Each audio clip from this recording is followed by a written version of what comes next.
Everyone in that courtroom assumed they already knew how this case was going to end. A woman gets attacked by her neighbor's dog. She sues. She wins. The neighbor pays. That is how these cases go. That is the obvious, predictable, logical conclusion that every single person sitting in those gallery seats had already mapped out in their heads before Judge Judy even walked through the door. They were wrong. What actually happened in that courtroom? What came out piece by piece over the course of that session? What the security footage showed? What the veterinarian's report contained? And what the animal control officer said under oath was so far from what anyone expected that by the time Judge Judy delivered her ruling, the room did not cheer. It did not gasp. It went the specific kind of silent that happens when people are confronted with something they genuinely did not see coming and need a moment to absorb it as real. But before any of that, before we get to the footage, before we get to the vet report, before we get to the moment that changed everything, you need to understand the two people who walked into that courtroom and why this case was never actually what it appeared to be. Stay with us, because the ruling in this case is one that Judge Judy herself called, and I want you to hear her exact words. One of the most clear-cut cases she had seen in years, just not in the direction anyone expected. Subscribe before we go further. You do not want to miss a single second of this. Marcus Webb was 48 years old and had spent 22 years as a firefighter before a knee injury on a call in 2019 forced him into early retirement. He was not a dramatic person. He did not tell long stories about himself. He was the kind of man who showed up when people needed something and went home quietly when the work was done. He had lived on Clover Street in the same house since 2014, maintained his yard carefully, waved to his neighbors, and bothered nobody. He had one love in his life that people who knew him would tell you about without being asked. A 4-year-old German shepherd named Rex. Marcus had gotten Rex as a puppy, 8 weeks old, from a certified breeder, 2 years after his retirement. He had needed something to do with his hands and his time during the long months of recovery from his knee surgery, and his therapist, with the casual genius of a person who really understands what a specific human being needs, had suggested getting a dog. Marcus had done extensive research, found a reputable breeder, and driven 3 hours to pick up a puppy that immediately fell asleep on his lap in the passenger seat on the drive home and never really stopped belonging to him after that. He had trained Rex himself over 2 years, obedience certification, temperament testing, the works. Rex had passed every evaluation with what the trainer described in her written assessment as exceptional scores for focus and non-aggression.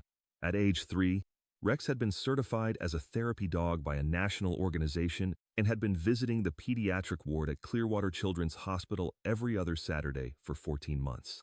The nurses on that ward requested him by name. The children drew pictures of him. One little girl named Amara, 6 years old and 3 months into a difficult treatment, had told her mother that the thing she looked forward to most every 2 weeks was not the movies they brought her, or the toys, or the treats. It was Rex coming through the door. That is who Rex was. He weighed 82 pounds. He had a certified temperament rating of non-aggressive. He had never, in 4 years, bitten a single person. Carol Hutchins had moved in next door 18 months ago. She was 55 years old, a licensed real estate agent, sharp and well-dressed and accustomed to getting her way in conversations. When she first saw Rex through the chain-link fence that separated her yard from Marcus's, she had gone very still and taken a long step backward. She had not said anything at the time, but Marcus had noticed it. He had the kind of attention to people that comes from 2 decades of reading situations quickly and accurately in high-pressure environments, and he had noted the reaction and filed it away. 2 weeks after Carol moved in, she knocked on his door. "Your dog," she said, without a greeting. "Does he bark at night?" "He sleeps inside," Marcus said. "He doesn't bark at night." "I've heard barking. Not from Rex. He doesn't bark unless there's a reason." She looked past him toward the yard where Rex was lying in the afternoon sun, head up, watching the conversation with calm interest. "He makes me uncomfortable," Carol said flatly. Marcus looked at his neighbor for a moment. "He's certified, licensed, and temperament tested," he said pleasantly. "He's a therapy dog. He visits children in the hospital. He's not a threat to you." Carol looked at Rex one more time. Then she looked at Marcus. "I'm going to need you to keep him away from the fence line," she said, and she walked back to her house. Marcus stood in his doorway and watched her go. Then he looked at Rex. Rex looked back at him with the large, steady eyes of a dog who has absolutely no idea that someone has just decided to become his enemy. "Well, buddy," Marcus said quietly, "that's going to be a thing." He had no idea how much of a thing it was going to become. Over the following months, Carol filed 4 separate complaints with animal control about Rex. The first stated that the dog had been barking excessively at night, disturbing her sleep. Animal Control Officer Kim Bradley had responded to that complaint, visited the property, spoken to Marcus, reviewed the situation, and found no evidence of a noise violation. She noted in her report that the dog was housed indoors at night and had not received a single prior complaint in the 2 years Marcus had lived on Clover Street. Complaint dismissed. The second complaint, 6 weeks later, stated that Rex had charged the fence aggressively when Carol was in her yard. Officer Bradley had responded again, reviewed Marcus's backyard camera footage from the date in question, and found that Rex had approached the fence at a walk, sat down at the fence line, and stayed there. He had not jumped, charged, barked, or displayed any aggressive behavior. Carol had been standing 8 feet away on her side. Complaint dismissed. The third complaint claimed the dog had escaped the yard and entered Carol's property. Officer Bradley had reviewed the fence, found it intact and secure, and noted in her report that there was no evidence the dog had ever left the property. She also noted this was the third complaint from the same address about the same dog within 4 months, all of which had been dismissed for lack of evidence. The fourth complaint, filed 2 months before the incident that brought everyone to this courtroom, was the most serious. Carol had submitted a formal petition requesting that Rex be designated a dangerous animal and euthanized. The petition cited the 3 previous complaints, all dismissed, as a pattern of dangerous behavior, and included a handwritten statement from Carol describing the dog as a threat to the neighborhood.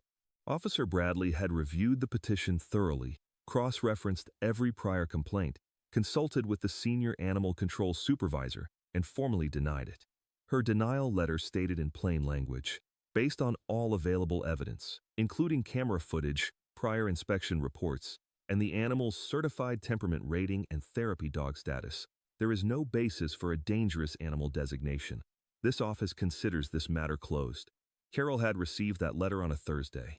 The incident happened 2 weeks later.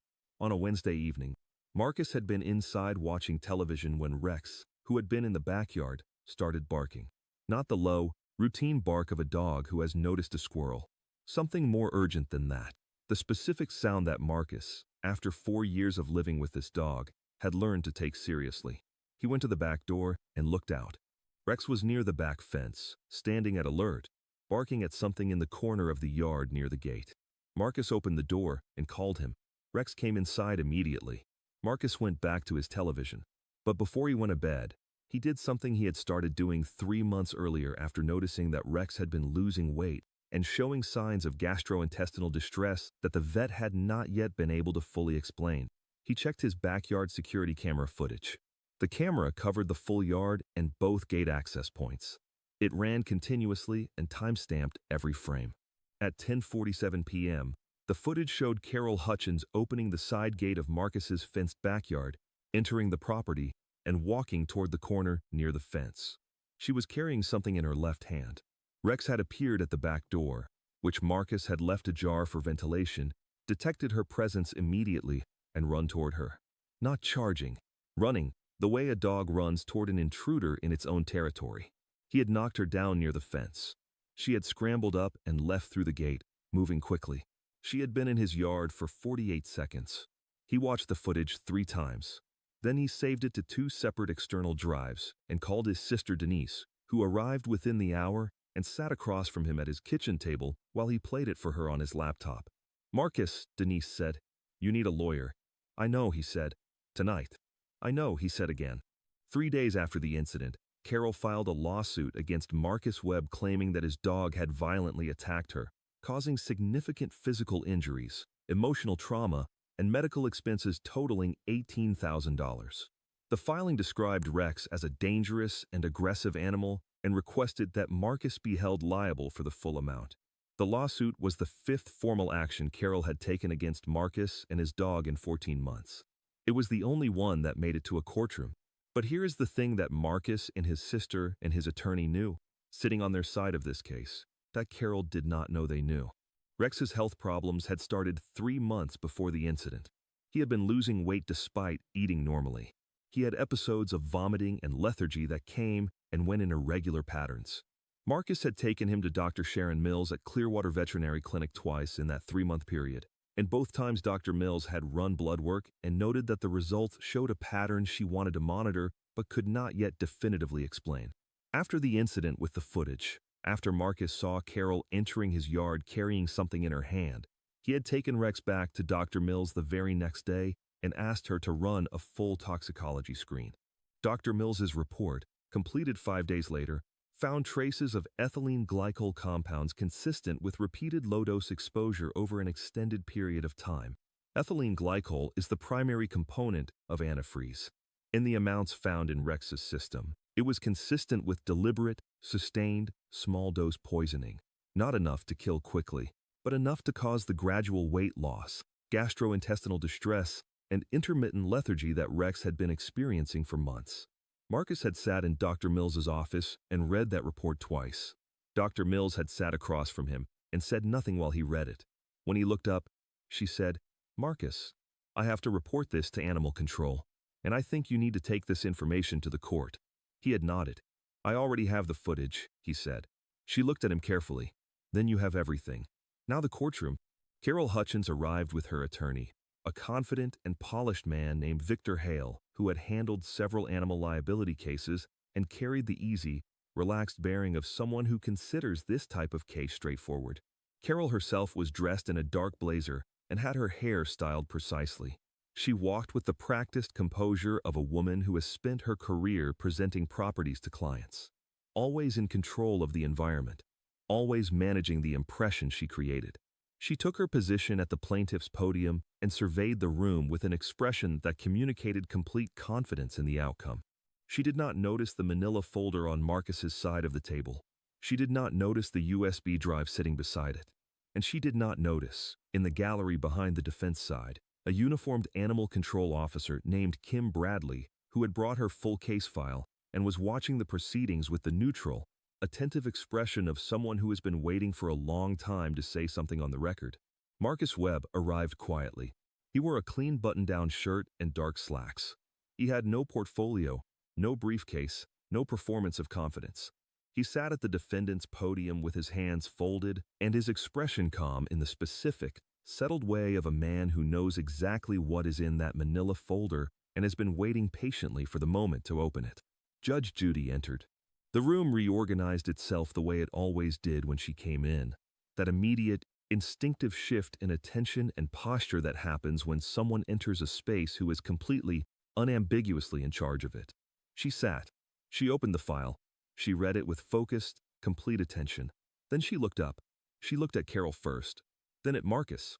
Her expression, as it always was at the start of a case, was entirely neutral, the kind of neutral that contains a great deal underneath it but shows nothing yet. "Miss Hutchins," she said, "you are the plaintiff.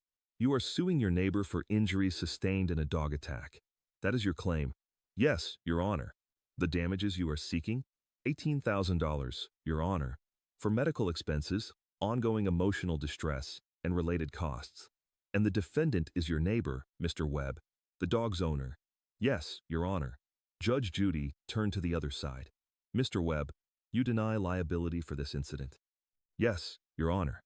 I do. We'll hear from both of you." "Miss Hutchins, you filed this case. Tell me what happened." Carol straightened slightly. She had clearly prepared this. Her voice was clear and controlled and carried the practiced authority of someone accustomed to making presentations. She described coming home on the Wednesday evening in question at approximately 11 o'clock after a work dinner. She said she had been walking from her car to her front door when she heard the dog, Rex, barking loudly and aggressively from the neighbor's yard. She said the barking had frightened her. She said she had stopped to look toward the fence. And then, she said, the dog had come through the fence or around it. She was not certain of the exact path and had knocked her down on the walkway between the two properties, causing her to fall hard on the pavement. She described the fall as violent. She described injuries to her hip, her right knee, and her right hand from the impact. She said she had been unable to sleep for weeks. She said she had not walked comfortably for a month. She said the presence of that dog next door had made her afraid to leave her own home. She paused for effect. Then she said, "Your Honor, I was simply trying to get to my own front door. I was attacked on my own property." Judge Judy had been listening with her chin resting lightly on one hand, her eyes steady and unreadable. "On your own property," she said. "Yes, Your Honor." "The incident occurred on your side of the fence line." "Yes, Your Honor." "And the dog came through or around the fence." "I believe so, yes." Judge Judy wrote something. Then she looked up. "Mr. Webb, your response." Marcus looked across the room at his neighbor. His voice, when he spoke, was measured and quiet, and completely without the anger that would have been entirely understandable given what he was about to say. "Your Honor, Miss Hutchins was not on her own property at the time of the incident. She was in my fenced backyard. She had opened my side gate and entered my property at 10:47 in the evening. My security camera recorded the entire event. Rex did not attack her. He ran toward an intruder who had entered his territory, made contact when she lost her footing, and she left the yard under her own power within seconds. There was no bite. There was no sustained contact. And Ms. Hutchins was on my property without my knowledge or permission." The room was very still for a moment. Carol's attorney, Victor Hale, leaned forward. "Your Honor, my client strongly disputes this characterization, Mr. Hale." Judge Judy said pleasantly, "I'll come to you. Mr. Webb, you said you have camera footage." "Yes, Your Honor. A continuous recording backyard security system, time-stamped." "We'll get to that." She looked at Carol. "Miss Hutchins, you stated clearly that you were on your own property when this incident occurred." "Yes, Your Honor. I was walking to my front door." "Not in Mr. Webb's yard." "Absolutely not. You did not enter his property at any point that evening." "No, Your Honor. I did not." Judge Judy looked at her for a long moment. Then she set her pen down carefully and folded her hands. "All right," she said. "Let's look at the footage." Marcus passed the USB drive to the bailiff, who connected it to the courtroom's display system. The footage loaded. The timestamp in the corner read Wednesday, October 12th, 10:46 p.m. For 40 seconds, the yard was empty. Marcus's back door was visible. The fence line and the side gate were visible. Rex was not visible. He was inside.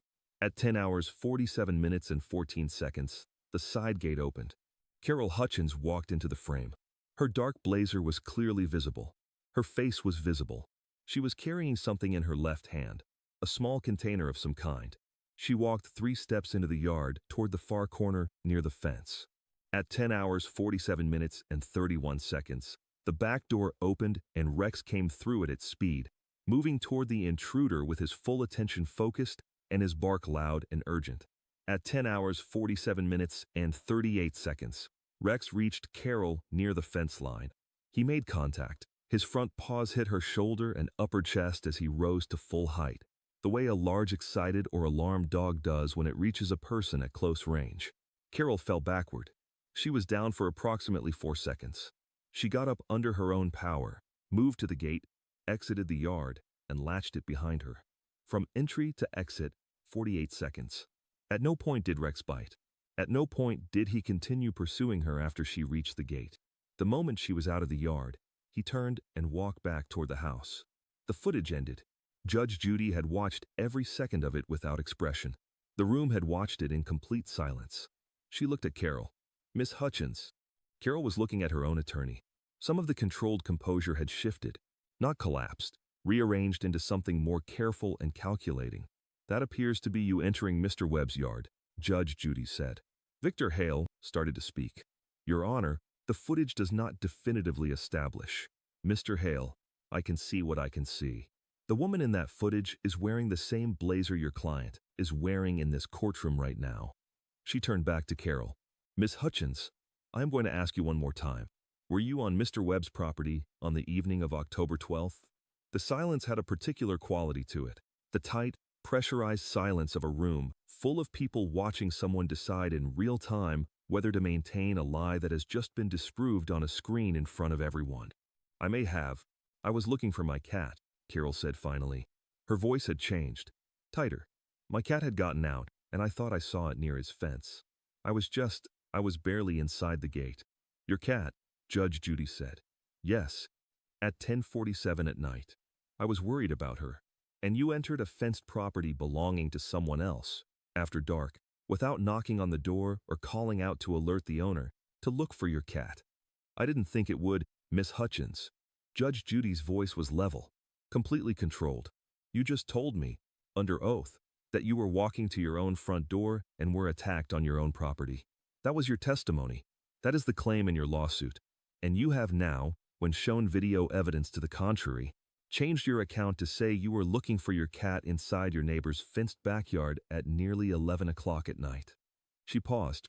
Which one of those is true? Victor Hale placed a hand on Carol's arm and leaned toward her ear. Judge Judy watched this exchange with the patience of someone who has watched a very large number of people try to think their way out of a corner and already knows how it ends. Mr. Webb, she said, turning to the defense side, you have additional evidence to present. Yes, Your Honor. Marcus's voice was still quiet, still steady. He passed the manila folder to the bailiff. This is a veterinary report from Dr. Sharon Mills at Clearwater Veterinary Clinic. Rex has been my dog for 4 years. He has been a certified therapy dog for 14 months. 3 months before this incident, he started losing weight and showing signs of illness, vomiting, lethargy, gastrointestinal distress that came and went without a clear cause. After I reviewed the footage and saw Miss Hutchins entering my yard with something in her hand, I took Rex back to Dr. Mills and requested a full toxicology screening. He looked at Judge Judy. The report found traces of ethylene glycol compounds in his system, consistent with low-dose repeated exposure over an extended period. Dr. Mills's assessment is that Rex was being deliberately and gradually poisoned. The room reacted, not quietly this time. Several voices from the gallery, sharp and immediate, before settling back down. Judge Judy held up a hand. The room went quiet. She took the report from the bailiff and read it. She read it fully, without rushing, without looking up. The room waited. When she finished, she set it down. She looked at the item in the footage, the small container in Carol Hutchins's left hand. She looked at Carol. Miss Hutchins, Carol's attorney, was now consulting what appeared to be an entirely different set of notes than the ones he had started the session with. What were you carrying when you entered Mr. Webb's yard? I wasn't carrying anything. The footage shows an object in your left hand. I don't recall. You don't recall. I was looking for my cat.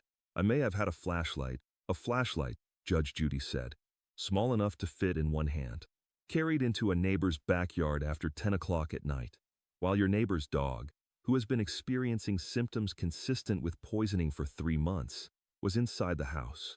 She looked at Carol with an expression that had moved entirely past the territory of neutral into something direct and unambiguous. Miss Hutchins, I am going to ask you a very simple question, and I want a very simple answer. Did you introduce any substance whatsoever, onto Mr. Webb's property or into anything accessible to his dog at any point in the past several months? The silence stretched. No, Carol said. Her voice was flat. You have never placed anything near the fence line, inside the yard, in the food bowl, in the water bowl, near any point of access that the dog could reach. No, you have never been in that yard before the night captured on this footage. No. Judge Judy looked at her for a long time. Then she turned to the gallery. Officer Bradley, please come forward. Kim Bradley stood from the gallery and walked to the witness stand. She was in uniform. She sat down and adjusted the microphone with the practiced efficiency of someone who has testified in court many times and finds the process entirely unremarkable. She was sworn in. Judge Judy asked her to identify herself and explain her role. Kim Bradley, Senior Animal Control Officer for this district. I have been an officer for 11 years. I have been the responding officer on every complaint filed regarding this specific animal. How many complaints? 4 complaints and 1 formal petition for dangerous animal designation filed between April and September of this year, all by the same complainant, Ms. Carol Hutchins, and the outcome of each. All 4 complaints were dismissed upon investigation for lack of evidence of any violation or dangerous behavior. The dangerous animal petition was formally denied after a full review. My denial letter specifically noted that the animal had a clean record, held a current therapy dog certification, and that no credible evidence of dangerous behavior had been produced across 4 separate investigations. Officer Bradley, Judge Judy said, in your 11 years of animal control work, Is it unusual for a single complainant to file 4 complaints and a formal euthanasia petition against the same dog within a 5-month period? It is very unusual, Your Honor. In 11 years, I have seen a pattern like this: multiple complaints, all unsubstantiated, escalating to a euthanasia petition fewer than a handful of times. In most of those cases, the underlying issue was not the animal. It was a neighbor dispute. And in this case? In this case, the animal's record was completely clean. The complaints did not hold up under any level of scrutiny. When I denied the euthanasia petition, I noted in my internal report that I had concerns about the motivation behind the complaint pattern. Did you share those concerns with anyone? I raised them with my supervisor.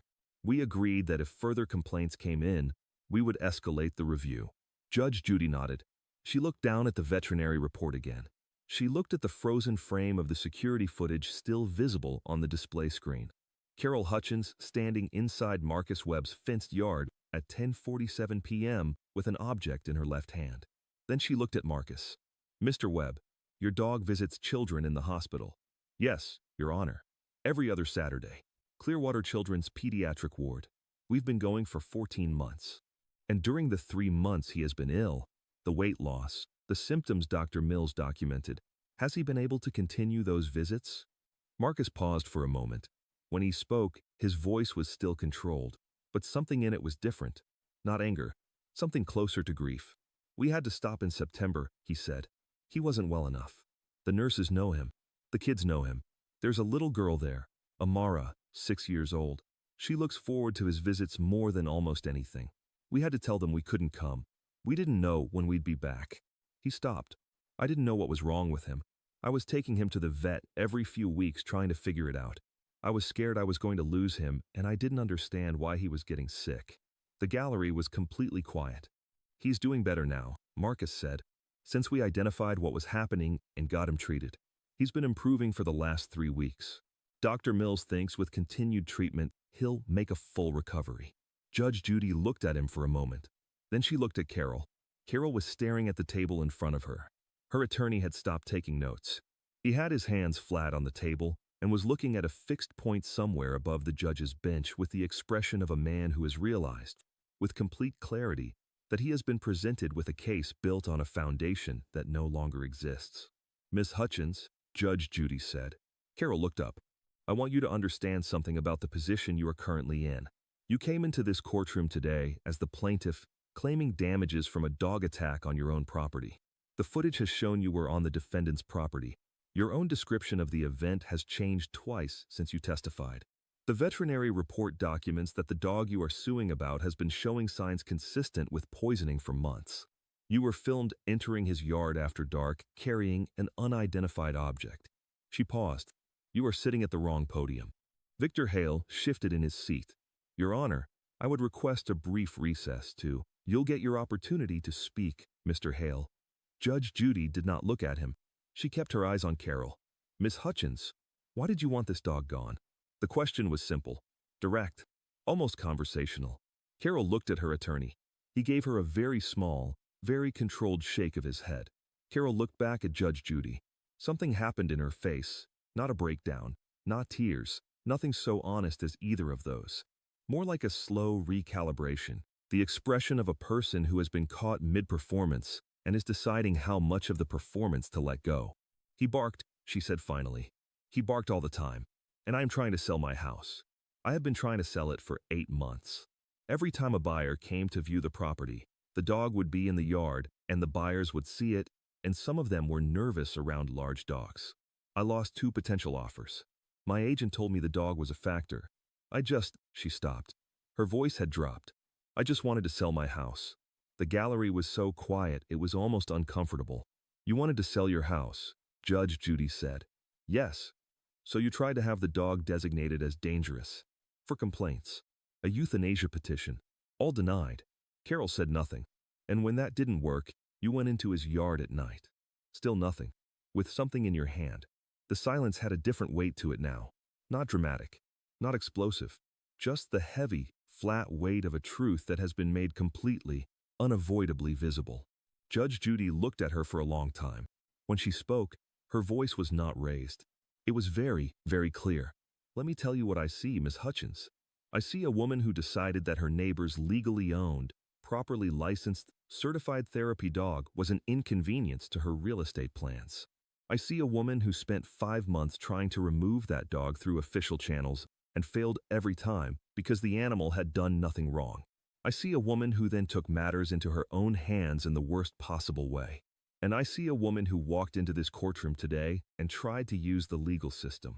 The same system she had already tried to manipulate 4 times previously to get money from the man whose dog she had been harming. She looked down at the veterinary report one more time. Then she looked up.